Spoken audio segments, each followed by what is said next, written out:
What's up, everybody? Today I've got a very simple video for you, some basic techniques that you can work on if you don't already know them, and it's some legato technique I'm going to show you today and how to get started in really easy ways.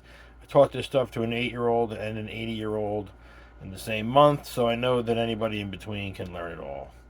And let's get right into it. So I'm going to show you some simple legato moves and how to do them. So the first thing I'm going to show you is how to begin rolling a simple legato. Well, let's just start with a 2-finger legato back and forth hammer on pull-off move. I want to express to you that the trick to this is pulling down, but barely pulling down. That is the secret to pulling it. You don't pull straight out, you pull down. With a flick. Same thing with this one. You flick it. You're hitting it, pulling down. So you got to bring it back and slam it down, and then pull it down.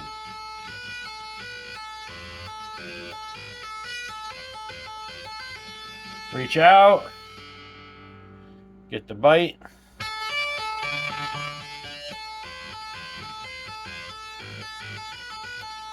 And begin to work all 4 fingers.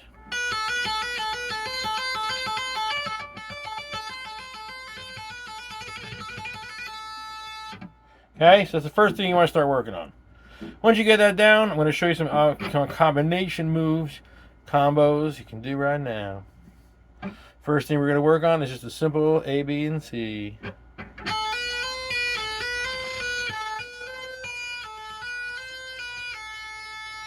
So I would dot my fingers on the tips of them because you want to play on the highest points of your fingers.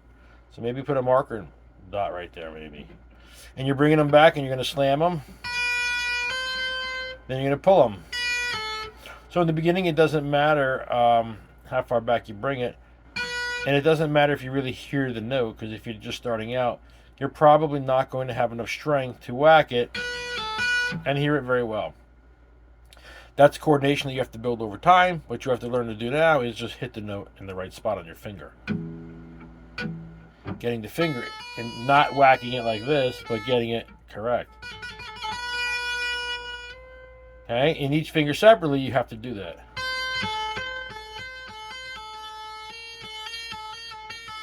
So before you do anything, you have to teach all 3 of these fingers to land in the spots they're supposed to land in. So I would dot my fingers in the spots where you see your strings going through, in the highest points of your fingers, knuckles out front like this, hand not behind the guitar, not behind it or below it, but out in front. That is the secret. Because the fingers don't go up very far and back out when their hand is out like this. The more you bring it like this, the more the fingers do this kind of crap. You play like shit. You're a sloppy slob. Doing this crap gets you crap. Have the discipline to come in and learn to slowly. This will take you time, but it's the better way. And if you want to play like an awesome player, you have to learn the right ways. Okay, so that's part of what you got to learn. Now, the next thing you're going to do is we're going to learn to hit them all down together like this. So it's going to be 1, 2, 3, 4.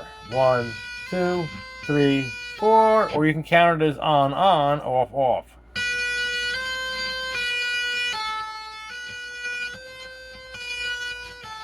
Now I'm just holding it with my right hand, just chilling with it.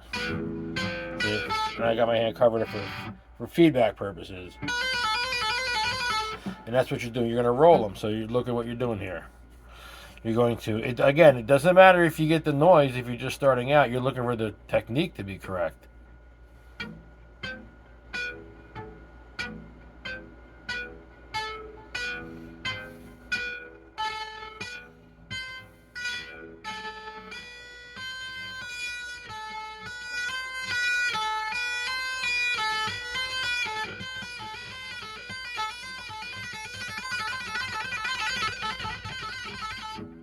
Okay? And then the same thing with the other fingers.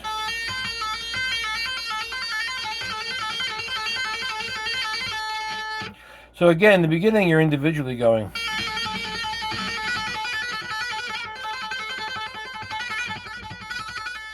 And then you'll combine them later on.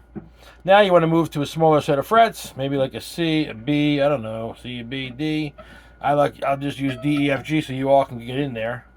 And then you can add in all the fingers. D, maybe you pick the first one if you want to, or you can just hit it. F and G.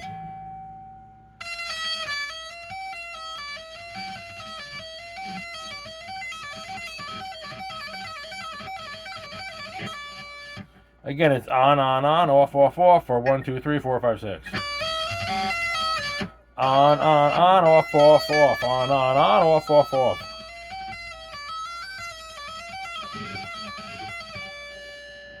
Okay, so again, you might want to work it like this.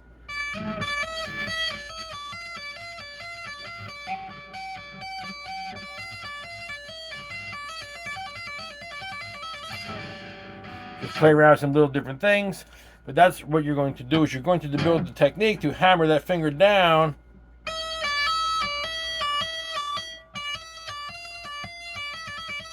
And get him to land in the same spots every time. That is the skill you're trying to build.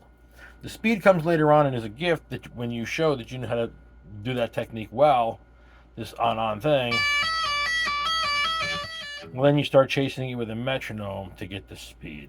You only get a little bit of speed without the metronome. You have to use the metronome. I've got some videos where I teach you how to use one if you don't know how, and by the time you're done, you're a rifling machine. Right? So, the final thing in this video will be to add in one more finger. So let's just say we're going to play A, C, and E. We'll do a very common version of what I'm going to show you. A, D, C, and D, and then we top it off with some other note in the scale. And yes, this is done all the time. So like A, C, D, G, A, C, D, E, A, or F. It's everywhere.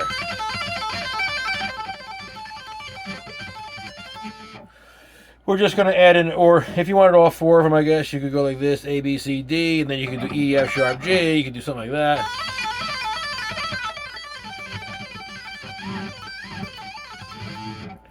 But we're going to start with just getting in that one finger. So we'll do A, B, C, and then we'll do the E as the action note. So it'll be like this, folks. On will be still 3 ons.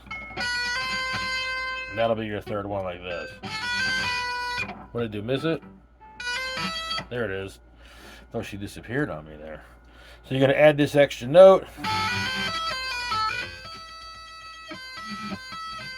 Should be pretty easy to make that one sound correct. You're just going to hit it on the tip of the finger. You can see my line. And then when you do, you're just going to hold it there.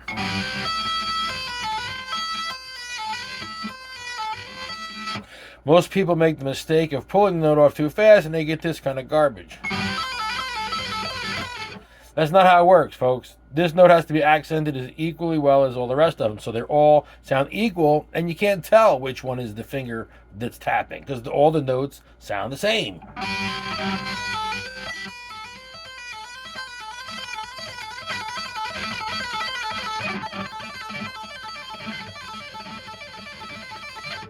So they all have to have the same amount of accent to them, and that's what you're working on. So that's why I say put a small pause there at the beginning, so you can actually hear the note, and then time everything else on the left hand to how long this note is sitting down.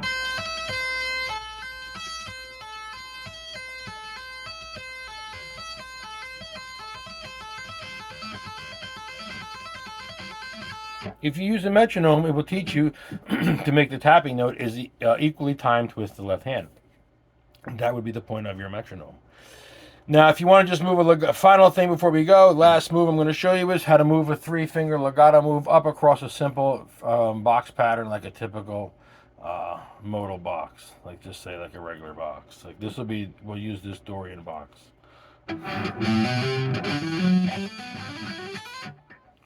And we don't need a pick at all, so I'll use no pick whatsoever. There'll be no picking involved. I just put the hand back here to buffer the frequency thing, you know, the feedback or whatever. And it's going to start like this. I'm just going to tell you this before I do it. I'm going to lead to the next string with whatever finger is in the middle of my hand. So either the second or my third. I never lead with the pinky and I never lead with the first finger. Most people don't. So it looks like this and super slow. Oh, by the way, I'm going to use A Dorian, so I'd be in the key of G major, starting on the second note of A. A, B, C, D, E, F sharp, G, A.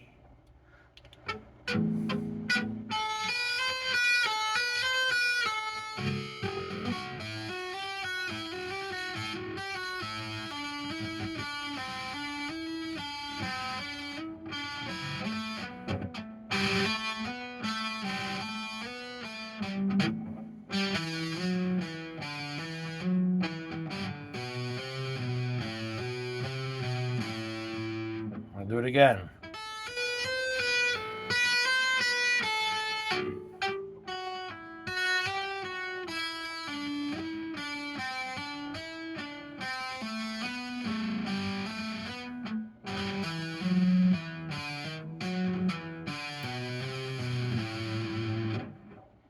A little bit faster will look like this.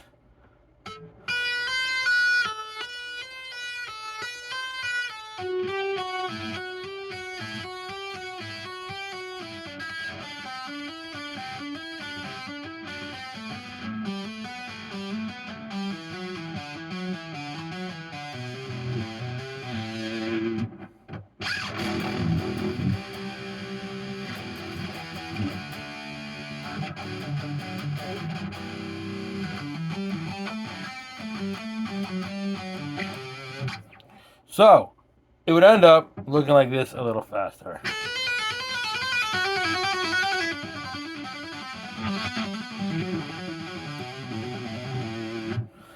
And then you work it a little bit faster and faster. And you get it down a little smoother. And that is basically how you roll through the Dorian box on a diatonic, the Dorian pattern of a diatonic box. All right, hope that helps you out. 12-minute lesson, a few different things to work on. Get to stepping.